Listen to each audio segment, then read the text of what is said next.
Bonjour à tous et bienvenue dans ce nouvel épisode où il est question de construire un platformer en utilisant le moteur de jeu Godot. Donc comme vous pouvez le voir, en fait j'ai mis un petit peu à jour le projet pour avoir un petit peu quelque chose de plus sympathique à utiliser. Et en fait je me suis mis à jour par rapport à la version de travail que j'ai. Donc on a un personnage qui se déplace, qui peut sauter, qui projette une ombre ainsi que l'intégralité des objets qui peuvent avoir une ombre, et surtout qui peut monter ou descendre une échelle. Aujourd'hui, il va être question de continuer à meubler un petit peu ce monde, et on va lui rajouter des ennemis à ce personnage. Alors les ennemis, j'ai été les chercher tout simplement euh, ici. C'est-à-dire que j'ai encore été faire un tour sur itch.io, et j'ai été chercher un tileset qui est gratuit. En fait, je voulais un ennemi, j'avais pas trop le temps de le dessiner, et j'ai vu celui-là qui me paraissait tout à fait acceptable. Euh, donc je l'ai pris tel quel, et on va faire en sorte de l'utiliser. Donc vous téléchargez le bundle d'assets en allant ici tout simplement, et après, hop, on retourne dans notre projet. Donc là, vous voyez que dans mes assets, maintenant j'ai un enemies. Enemies, à l'intérieur, j'ai mis un warrior. Alors je vais vous expliquer après pourquoi j'ai nommé ce folder enemies, justement. Et on va faire comme d'habitude, c'est-à-dire qu'on va les sélectionner, on va faire l'importation et on va désactiver ce filtre par défaut. Ok. On va donc créer notre ennemi. Pour ce faire, en fait, on va faire ça en deux étapes. C'est-à-dire que dans un premier temps, on va créer une nouvelle scène. Cette nouvelle scène va prendre la forme d'un kinematic body 2D. Donc kinematic body 2D, ok, qu'on va appeler enemy. Là, il nous dit qu'est-ce qu'il nous faut. Il nous faut un collision shape, ok, pas de souci, un collision shape, donc un collision shape 2D, très bien, qu'il va falloir une forme. Ok, pour l'instant on verra ça après. Et on va faire en sorte que cet ennemi ait un visuel. Donc on va appeler, comme pour le player, un animated sprite. L'animated sprite a besoin d'un frames, un sprite frames, que voilà. On clique dessus et on va rajouter une animation. On va garder default, mais je vais vous montrer pourquoi après. Et on va appeler cette première animation walk. Et contrairement à ce qu'on avait fait pour le player, qui était un tilemap PNG par PNG, là on va utiliser ce qu'on appelle une feuille de sprite. Donc on va dans Enemy, Warrior, Warrior Run. Alors, donc Assets, Enemy, Warrior, Warrior Run. Et là, alors on le voit pas très très bien parce que c'est petit. Peut-être qu'en faisant ça, ça sera mieux. Parfait. Donc là, il nous dit, voilà, en horizontal et en vertical, qu'est-ce que tu as? Alors c'est facile. En horizontal, je vais en avoir un. Non, pardon, je bêtise. En horizontal, je vais en avoir 1, 2, 3, 4, 5, 6. Et en vertical, qu'une seule. Donc, vertical 1 et horizontal 6. En fait, ça va découper de façon égale chacune des cases de ce sprite sheet. On sélectionne toutes les trames, on ajoute les trames, et ça nous a automatiquement créé notre animation. Si on va regarder dans Walk, donc on choisit Walk et on fait Activer, et qu'on zoome sur notre petit player, on voit qu'il se déplace. Petit point, en transform, on va faire un scale à 2, puisque c'est un 16 par 16, et qu'on travaille actuellement sur des 32 sur 32. Non, c'est un 32 sur 32, et on travaille sur des 64 sur 64. Donc on fait un scale à 2. Ok. Donc ça c'est bon. Et on va lui rajouter une collision shape. On va pas sauvegarder tout de suite, j'ai dit une collision shape. Enfin, collision shape on l'a rajouté, mais on va lui rajouter une forme à cette collision. Ok, donc on va un petit peu l'agrandir, parfait. Un peu comme ça. et un peu comme ça. On est bon.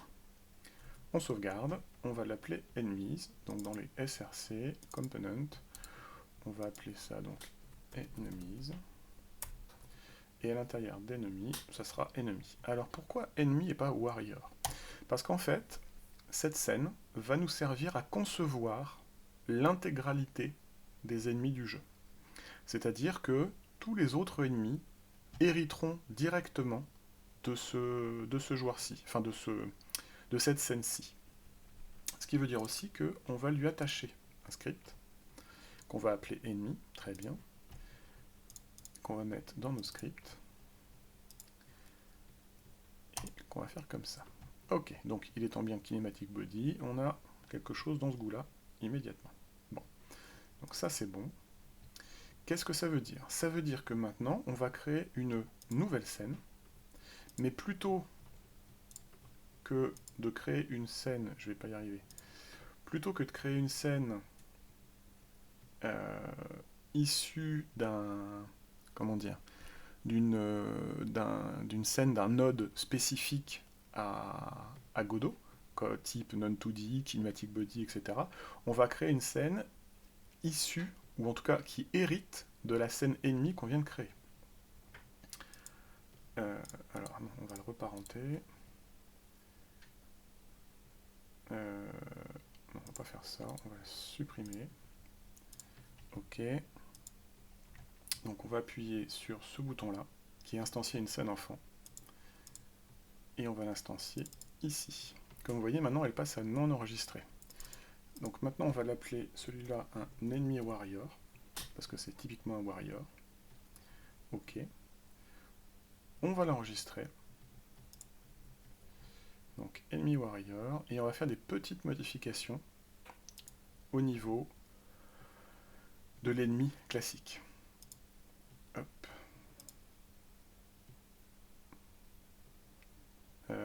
Non, j'ai fait une bêtise là.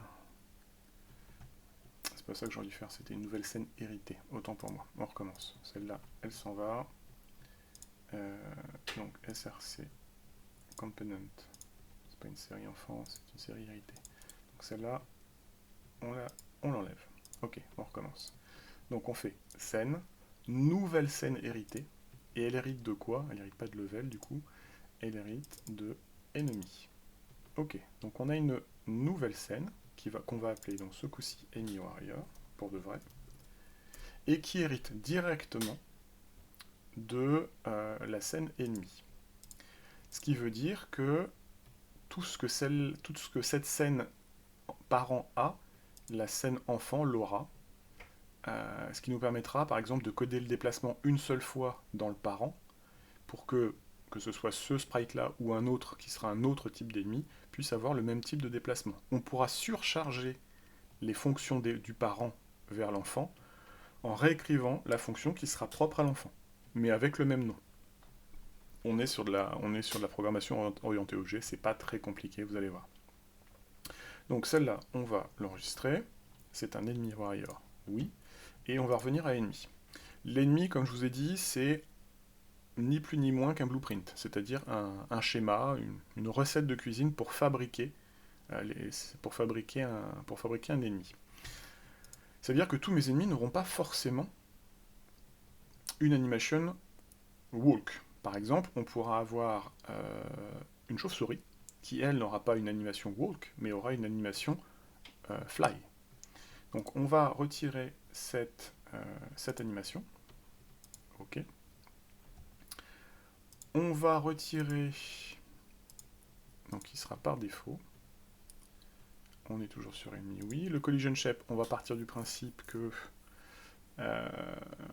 pour l'instant on va le laisser identique. Ça sera plus simple.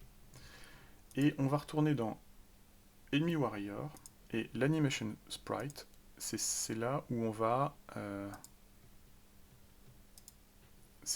modifier l'Animation Sprite, l'Animated Sprite pour notre Enemy Warrior en particulier. Donc pour instancier un nouvel Animated Sprite, on clique dessus.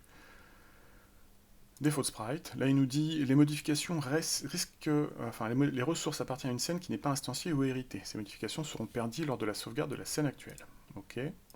On va dire que les modifications vont être locales à cette scène. Et donc là, on rajoute walk. Que voilà. On fait la même chose que tout à l'heure, c'est-à-dire le warrior, toujours pas donc, le warrior run. Hop. Donc on avait dit 1 sur 6. On sélectionne tout, on ajoute les citrames. On sauvegarde. Et on va voir si ça fonctionne. On va ajouter un nouveau node qu'on va appeler on va appeler ça un node 2D. On va l'appeler enemies. Ça va être un wrapper pour l'ensemble, une sorte d'enveloppe pour l'ensemble de nos ennemis. Comme ça, on pourra en avoir plusieurs et ça ne mettra pas le bazar dans notre hiérarchie de composants. On instancie une scène enfant et on va donc l'appeler enemy warrior, qui doit se trouver tout là-haut. Ok, et on va le mettre là. Hop. Alors, on va voir un petit peu ce que ça donne. On est là. Notre personnage, on peut toujours lui évoluer, hein, ça pose pas de problème. Il reste bloqué devant l'ennemi, parce qu'en fait c'est comme on l'a fait un kinematic body 2D. Ok. Mais donc il a l'air de fonctionner. Par contre il play par défaut, ce que je ne veux pas. Donc on va aller dans Enemy. Hop. Animated Sprite et Playing, on le met à 0. Comme le parent, on met son playing à 0, de facto, Enemy Warrior, son playing sera à 0, donc il ne bougera pas. On vérifie. Et effectivement, il ne bouge pas, il est bloqué sur la première frame. Très bien. Ça, c'est une première chose. Maintenant, on va rajouter des spécificités à ce personnage ennemi, ou en tout cas à tous les personnages ennemis, qu'on va rajouter donc dans le script.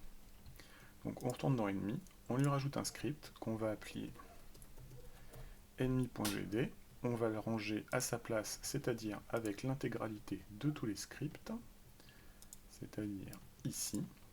Ok.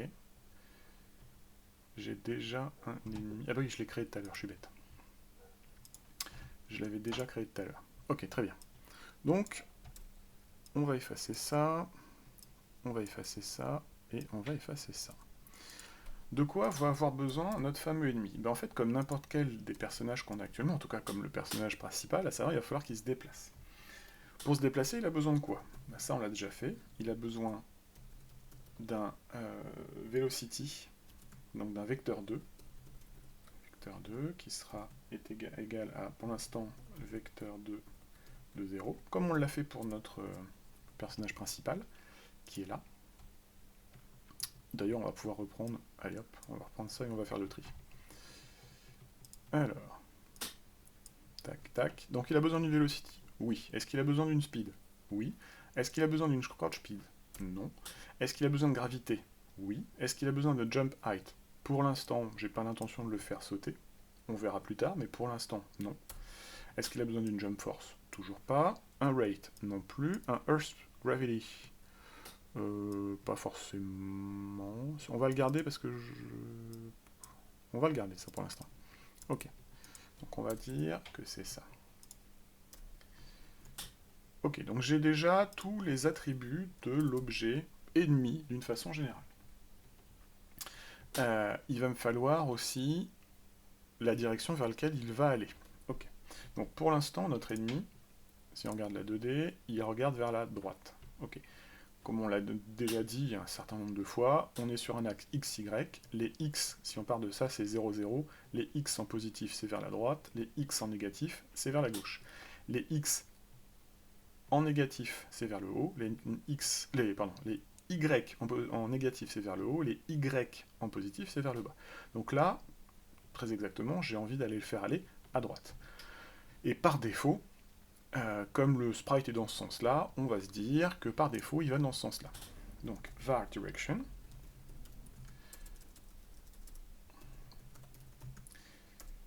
ça va être un integer, est égal à 1. On va refaire un truc qu'on avait fait précédemment, on va utiliser un enum. Juste comme ça pour le fun.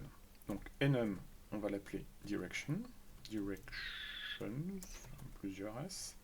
On ouvre la parenthèse, et on va dire que left est égal à -1, et que right est égal à 1. Qu'est-ce que ça veut dire? Ça veut dire que je peux tout à fait maintenant dire que direction est égal à directions.right, ce qui équivaut à dire est égal à 1. Mais ça sera peut-être plus lisible dans le script. Voilà, c'était pour réutiliser une idée qu'on avait, enfin une fonctionnalité qu'on avait utilisée précédemment. Donc on va désormais le faire aller à droite. Donc ça veut dire quoi? Ça veut dire qu'on veut que sa velocity, alors c'est pas dans ready du coup, il va falloir qu'on lui crée qu'on lui rajoute un func process physique, physique process plutôt, c'est mieux, physique process, ok, et on va dire que sa velocity .x est égal à sa speed.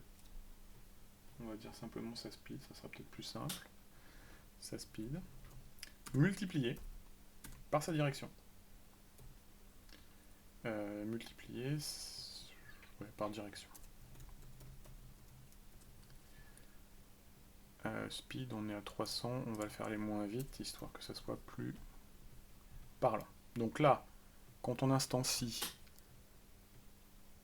ennemi, alors quand on instancie ennemi warrior, c'est un enfant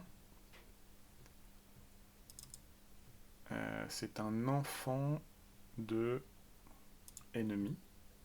Très bien. Donc il va appliquer toutes ces choses-là. On va vérifier si ça marche. On ouvre. Pouf. Et pas du tout. Alors, on va vérifier si on rentre bien déjà dedans. C'est-à-dire que dans la fonction ready, on va dire print, je suis dans enemy warrior.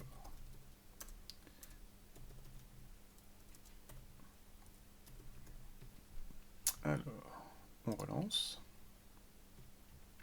Je suis dans enemy warrior. Donc ça a l'air de bien fonctionner. Toutefois, je ne passe pas dedans. Ah ben, pourquoi je passe pas dedans? Pour la simple et bonne raison que si je veux qu'il se déplace, il faut que j'appelle la fonction built-in dans Godot qui est move and slide. Donc move and slide. Donc on move and slide la velocity. Et on va lui indiquer la direction du haut et du bas, c'est-à-dire vector2.up. Ça devrait marcher un petit peu mieux. Effectivement, donc là on le bloque.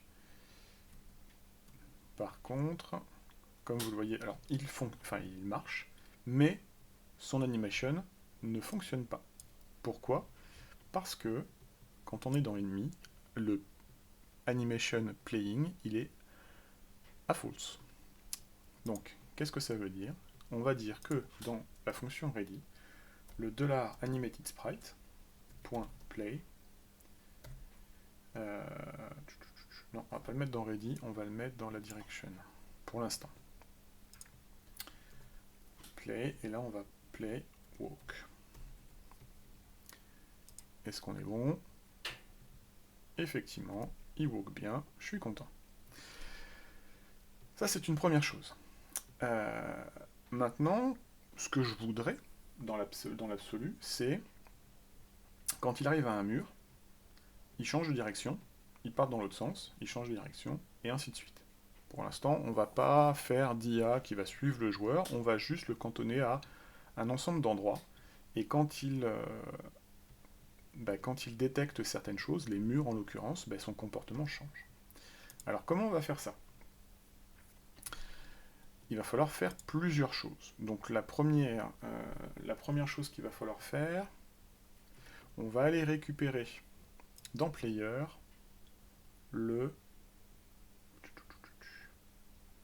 Move and Fall. Il est où le Move and Fall? Il est là. On va appliquer au personnage la possibilité et la capacité de tomber. Parce que si il ne tombe pas, je vais vous montrer. Mettons qu'on le mette ici. Et bien d'ailleurs, en ce moment, il ne tombe pas. Il va continuer en ligne droite. C'est pas tout à fait ce qu'on veut. On voudrait qu'il ait le même comportement que n'importe quel objet physique, c'est-à-dire, en tout cas physique dans notre jeu, c'est-à-dire de tomber. Donc on récupère, on va dans le script, on copie, colle, copier-coller, ok, on le retourne dans ennemi, on la copie là, donc qu'est-ce qu'il nous faut? Il nous faut le delta, il nous faut la gravity, je l'ai, Earth multiplier, tout ça, je pourrais m'en débarrasser à la limite, mais la fonction existe déjà. J'ai pas besoin, comme il ne saute pas, j'ai pas besoin que sa vélocité change, enfin que son saut soit un petit peu tronqué, comme on l'avait vu. Techniquement, pour l'instant, il ne saute pas. Toutefois, si pour X ou Y raison, je souhaite les faire sauter à un moment, la logique est déjà codée, autant la laisser, ça fonctionne bien. Donc là, plutôt que d'appeler un move and slide, on fait un move and fall, et si tout se passe bien, oui, il faut juste delta ici. Delta. Hop, si tout se passe bien, il va tomber, donc là il tombe effectivement. Hop, il descend, il tombe, et on est bon. D'accord. Maintenant, on veut qu'il puisse changer de sens. Et là, c'est pareil, le moteur de jeu nous fournit tout un ensemble de choses qui sont, ma foi, très pratiques. C'est-à-dire, alors, donc quand il est en fonction de process, il n'a pas besoin... Si, on va rester comme ça. Donc, on va dire if on wall. Donc ça, c'est une fonction qu'on a déjà vue et utilisée. Donc s'il détecte un mur, ce qui est parfait, puisqu'on lui a dit que le haut et le bas, on lui a donné là, donc il sait que les murs, c'est ce qui n'est pas haut et bas. Donc s'il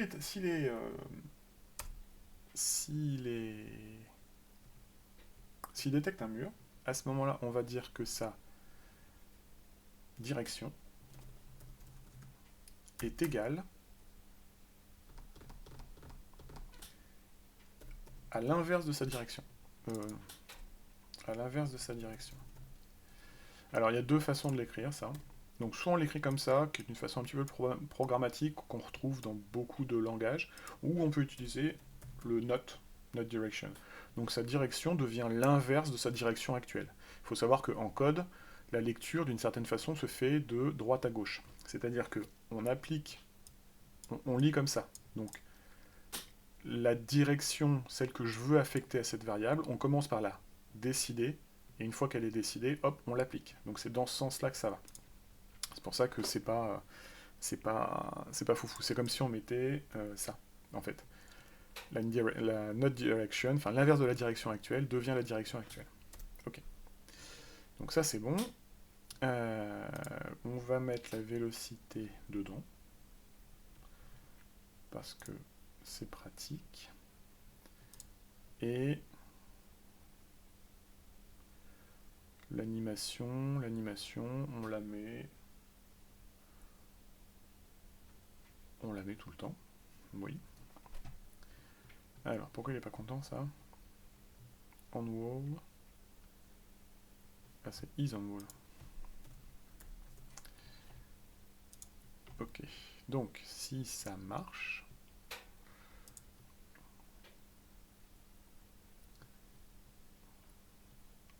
Il est déjà sur un mur.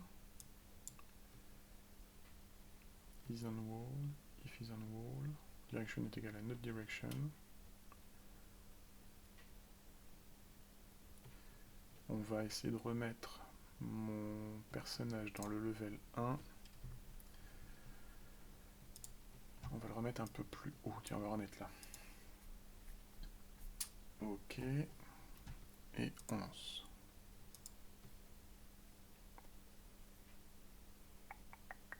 Ça ne marche plus.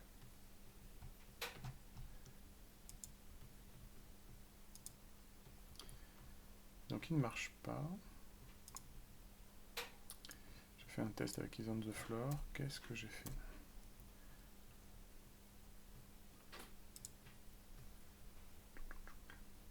Il avance pas. Pourquoi il avance pas? Ah. Ok. Direction, c'est pas un booléen. Direction, c'est un int. Donc en fait, c'est pas note que je dois mettre. La direction, elle est égale à multiplié par -1. Alors, pourquoi? Si notre direction est égale à 1, d'accord? Donc c'est-à-dire que si ça va vers la droite, ok, on veut, quand il détecte quelque chose, que la direction soit -1. Donc on fait 1 fois -1, on est à -1. Si la direction est vers la gauche, donc à -1, donc -1 fois -1 est égal à 1. Donc on passe de l'autre côté. Ce que je vous ai montré pour le note, c'est un booléen. Ok. Donc là, ça fonctionne pas.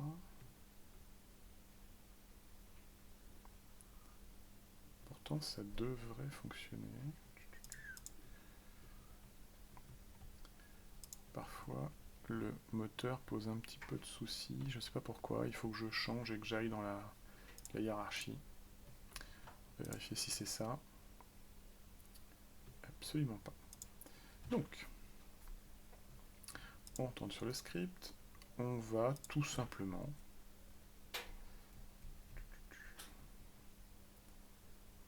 direction est égal à right. Speed for direction. Velocity x. Y.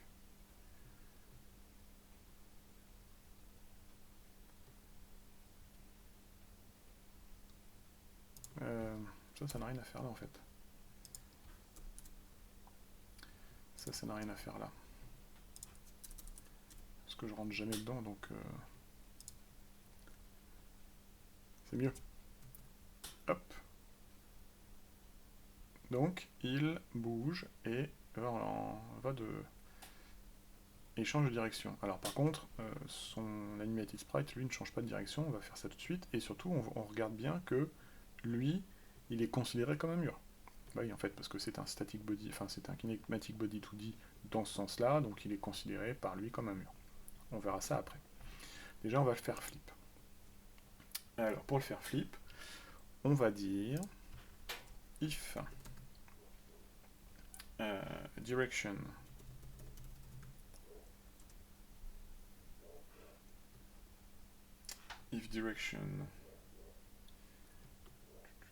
non, même pas en fait. On va le faire changer. On va faire $animated sprite point flip horizontal est égal à, donc là, à true. À true, si on veut le faire changer, s'il est là, par contre, ça veut dire que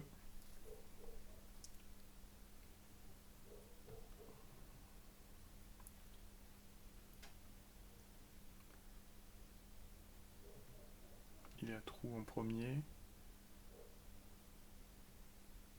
il est à true après. Ça devrait marcher ça. Donc là, $animated sprite point flip hash. Et donc là, on dit soit note, parce que là, on est sur un booléen, soit point d'exclamation. Où va ma préférence?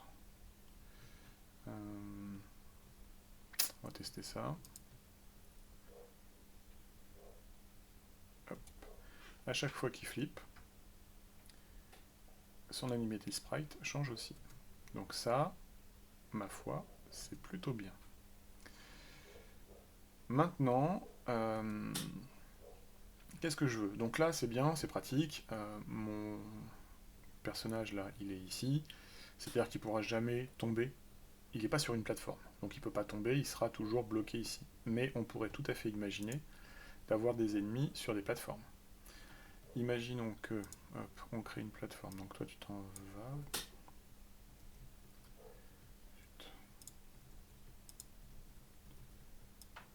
Ah, zut alors. La torche 2, elle est là. On va la remettre à sa place, c'est-à-dire ici, hein, grosso modo. Ok, donc, j'étais au player. Moi, je veux bouger mon player. Il va aller là pour l'instant. La torche 2, dans la torche 3, elle va légèrement se décaler aussi, parce que j'en ai pas besoin là. Et je vais faire des blocs dithering, donc solides. On va les mettre là. Parce que je vais, donc, commande D sur Mac. Je vais fabriquer un deuxième ennemi que tac, je vais bouger et que je vais mettre là. Pour l'instant, qu'est-ce qui se passe? Il arrive, hop, il tombe, c'est très bien, ça pourrait être ce que je veux. Alors déjà, on a un premier point à régler, c'est que moi, je veux pas qu'il se touche et qu'il fasse demi-tour. Je veux qu'il se passe au travers les uns les autres. Je ne veux qu'ils interagissent qu'avec le joueur et pas entre eux. Donc ça veut dire qu'il faut que je retourne dans mon ennemi et que je modifie encore, j'ai encore oublié de le faire surtout, les collisions.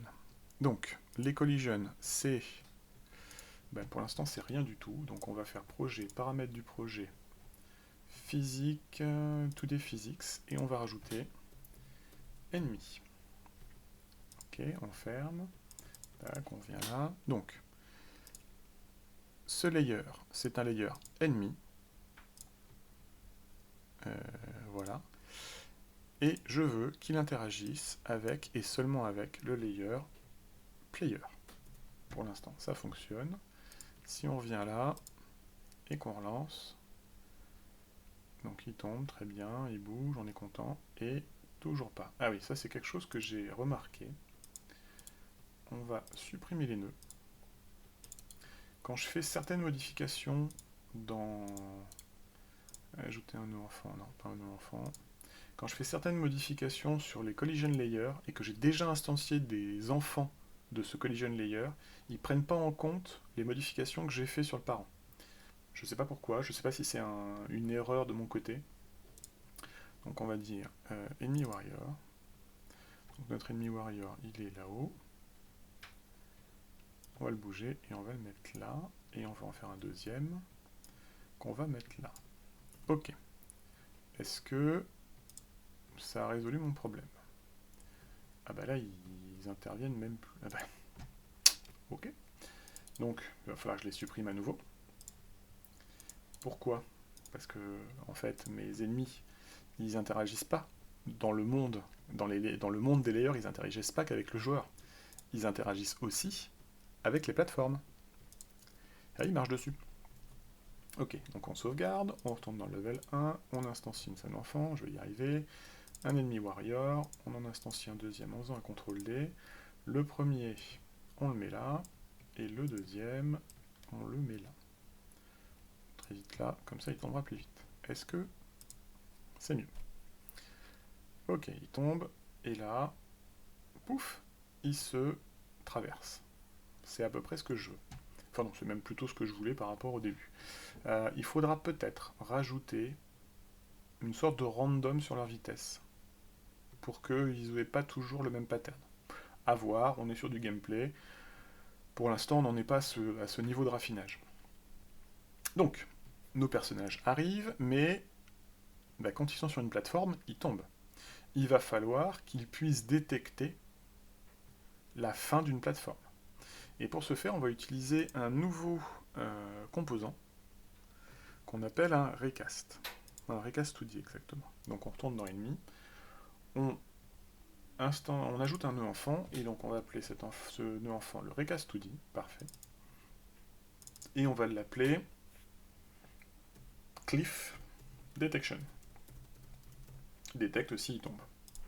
Alors, un recast, ce n'est plus ni moins qu'une flèche, qu'un vecteur qui va vérifier s'il collide sur certaines choses. Ok. Alors, premier point. Alors, c'est pas ça que je veux. Je voudrais bien remettre mon collision shape au milieu. C'est mieux. Mon animated sprite. Ça, celui-là, j'en ai pas, donc c'est pas grave. Donc, on va déjà faire en sorte que la flèche soit enabled. Par défaut, un recast sera instancié non actif. Donc on va dans Cliff Detection, dans l'inspecteur, et on l'active. Quand on l'active, la petite flèche apparaît. Parfait. On va faire en sorte qu'il ne dépasse pas autant, parce qu'on n'en a pas besoin. Mettons 35. 30 même, du coup. 30, ça sera très bien. Ok. Et on va dire qu'il collide... Non, et que son collision mask, ça va être les plateformes. Le 2, c'est les plateformes. Très bien. Ok. Donc on dit. Déjà on dit que sa place ne me plaît pas, il faut qu'il soit au début ou à la fin. On va aller sur Enemy Warrior, parce que Enemy Warrior va nous aider dans le sens où on voit le personnage. Moi ce que je veux, c'est que quand il est dans cette direction, quand il regarde sur la droite, ben, il soit à droite. Quand il regarde sur la gauche, il soit à gauche. Donc, en première intention, on va aller dans le script et on va se servir en fait du collision shape qui a quelques attributs et quelques fonctions qui nous intéressent pour récupérer justement cet élément. Pour ce faire, on va dire que si la direction est égale à, au tout début, quand on l'instancie, si la direction est égale à direction left, directions, alors c'est égal du coup, directions.left, ça peut arriver. On peut décider que le personnage, quand on l'instancie, il regarde de l'autre côté. Ça, il faudrait le mettre en export, on verra ça après, mais s'il le fait, à ce moment-là, on dit que le $animatedSprite.flipH est égal à true. On l'instancie comme ça. Et on va dire que alors, $cliffDetection point, donc sa position.x est égal à la collision shape point sa shape point extends. Donc ça c'est une fonction qui nous permet de récupérer sa taille de x, sa position x multipliée par la direction.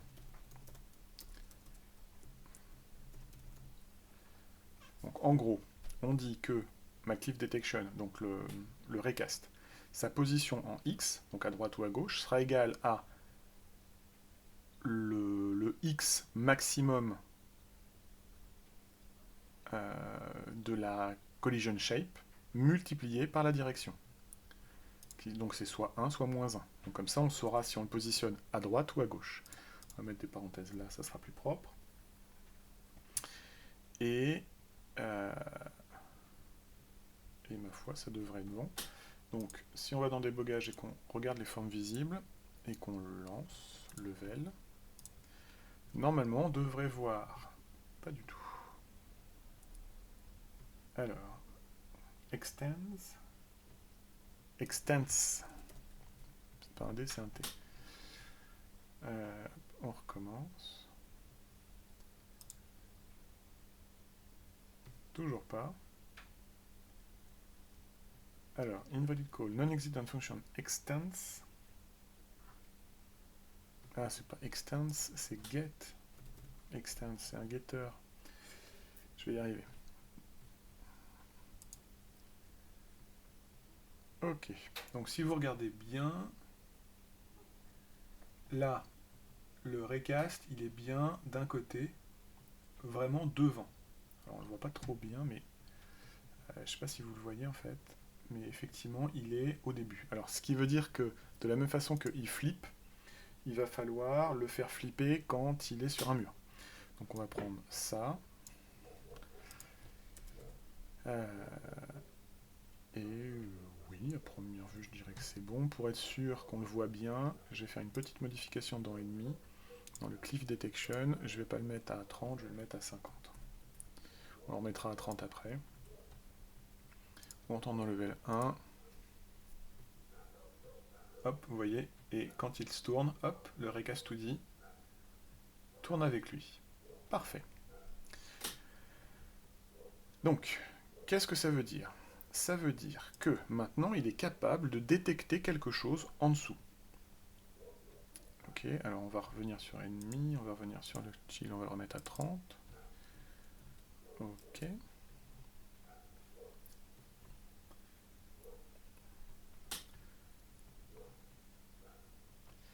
Donc, on va dire que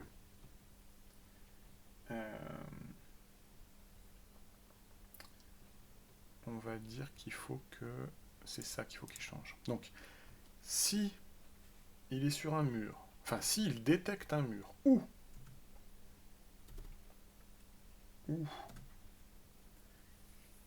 que là, alors on va rappeler la cliff detection point, une nouvelle fonction qui s'appelle isColliding. Donc si elle est colliding, alors non, si elle est colliding, c'est qu'elle est sur une plateforme, ça veut dire que elle peut continuer à avancer. Donc si elle n'est pas en train de collider, à ce moment-là, donc si elle, à un moment, si elle ne collide plus, elle va changer de direction. Alors, tac. Et ça va lui permettre, à chaque fois que la petite flèche ne rencontre plus de sol, eh ben, il switch. Et lui, ça n'a pas changé son comportement. Ce qui veut dire qu'on va pouvoir avoir des ennemis qu'on va poser au début du level, et quand ils vont arriver, bah, ils vont changer de comportement. Ça, c'est quelque chose qu'il va falloir que je rajoute d'ailleurs. Alors, je vais le noter. Donc, soit ils ont ce comportement-là, il va falloir, quand on instancie un enfant, quand on instancie cette scène-là, il va falloir qu'on puisse décider de l'extérieur si on veut qu'il détecte les précipices ou pas. Donc pour ce faire, on va faire quelque chose qu'on a déjà fait. Alors attendez, déjà je vais rajouter quelque chose. Donc là j'ai ma petite liste de choses à faire. Et à chaque fois que je pense à quelque chose, ben, je la rajoute. Et à chaque fois que j'en fais une, ben, je l'enlève. Là, la chose à laquelle je viens de penser, c'est faire démarrer la routine des ennemis quand le main caractère arrive dans la zone. Parce que si on va par là, quand on va partir du principe que tout ça c'est le level 1, mais pour l'instant il n'y a qu'un tableau. Imaginons que le level 1 est, je sais pas, mettons 60 tableaux de cette taille-là. C'est bien, sauf que quand je vais démarrer le jeu, l'intégralité, donc c'est le level 1, l'intégralité des nœuds enfants vont se lancer. Ils vont avoir un ready, ils vont avoir un function process, etc. C'est-à-dire que si mon personnage est là, eux ils vont déjà commencer à faire leur popote. Si je veux par exemple que dans cette scène-là, ce personnage, cet ennemi, tombe de la cliff. Mais seulement quand le personnage principal arrive. Il va falloir que je code quelque chose qui dit que quand il arrive, quand ce personnage-là arrive dans la zone, à ce moment-là, ça met en branle tout le système de fonds crédit, par exemple, enfin en tout cas de tout le système de commencer à faire ce que vous avez à faire. Mais pas avant. Ce qui permettra à ce personnage-là de tomber de la plateforme si nécessaire. Bon, ça c'est, on verra ça plus tard, comme je vous disais, je fais les trucs au fur et à mesure que j'y pense. Donc vous voyez, il restera au moins autant de vidéos que de choses que j'ai à faire. Donc, là, il est sur la plateforme, mais imaginons que j'instancie un ennemi warrior et que lui, pour le coup, je veux qu'il puisse tomber des plateformes. Il va falloir que quand je l'instancie, quand j'arrive ici, je puisse avoir une variable, ici, qui change en fonction de mon choix à l'instant T. Donc ce qu'on va faire, on va retourner dans le script, donc dans ennemi, script, et on va créer des variables export. Donc export var, on va dire une var tout simplement is enemy detects cliff. Ça va être un booléen. Et par défaut, je vais le mettre à true. Ok, donc si le monde est bien fait, si je vais ici, hop, une nouvelle variable de script est arrivée, et c'est un booléen, donc on peut le mettre à true ou false. Donc, maintenant, ennemi, on va retourner dans le script. Donc on va dire, s'il détecte un mur, ou si il ne collide plus, et que ça c'est à true, à ce moment-là, il change de direction. Si ça c'est à false et que ça c'est à true, et là ça devrait marcher. Donc level 1, on recommence. Alors, on va retourner en 2D. Maintenant, donc actuellement il détecte les cliffs. Mais imaginons que je ne veux pas que celui-ci détecte les cliffs. Je sauvegarde, je relance, et il ne détecte plus les cliffs. Assez simplement. Parfait.